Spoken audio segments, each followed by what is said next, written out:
Have you ever felt that hot flash of anger and wondered, is this right? What if I told you there are two kinds of anger, and one of them can actually be a force for good? Imagine anger as a fork in the road. Down one path it builds and heals. Down the other, it just burns everything in its way. So, how do you know which path you're on? Let's meet righteous anger. She's not loud or chaotic. She's focused and clear. This is the anger that rises when you see injustice, when a core value is violated, or when someone vulnerable is being harmed.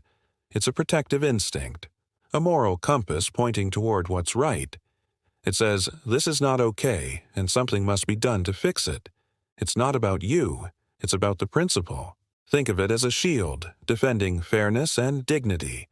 It's the fire that fuels movements for change and gives you the courage to stand up for a friend. Now, let's meet selfish anger. He's impulsive, loud, and all about me. This anger explodes when his ego is bruised, when he doesn't get his way, or when he feels entitled to something he hasn't earned.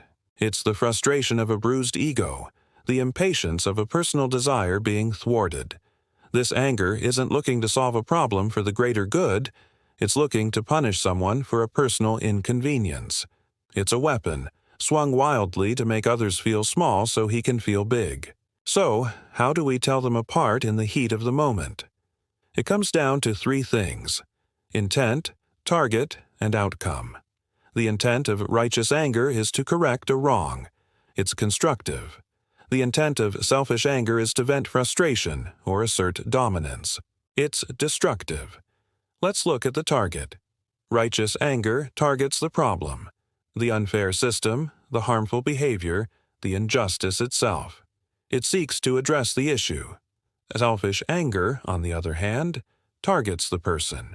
It attacks their character, their worth, their feelings. It's not about the issue anymore. It's a personal attack. Finally, let's talk about the outcome. Righteous anger, when channeled correctly, leads to positive change. It sparks dialogue, creates new policies, and builds stronger, more just communities. It fosters understanding and connection because it comes from a place of care. The outcome of selfish anger is almost always negative. It creates division, resentment, and hurt.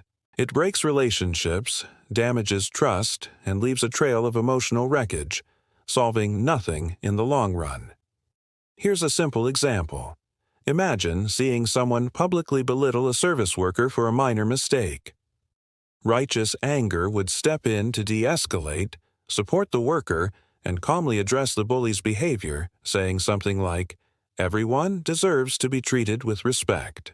The focus is on upholding the value of respect. Now, picture yourself as the person who gets the wrong coffee order. You explode, berating the barista, making a scene, and demanding special treatment. That's selfish anger. It's not about the coffee. It's about your wounded pride and feeling of entitlement. You're punishing the person, not solving a problem. So, how do we navigate this? When you feel that surge of anger, take a moment. Pause. Ask yourself, why am I really angry? Am I trying to protect a value or a person, or am I trying to protect my ego? Is your anger asking, how can we fix this? Or is it screaming, how dare you do this to me? If your intent is to protect, to correct, to build, that's your compass. If it's to punish, to dominate, to tear down, that's your weapon. Choosing the right path isn't always easy, especially when emotions are high. But understanding this difference is the first step. Anger is an energy, a powerful tool.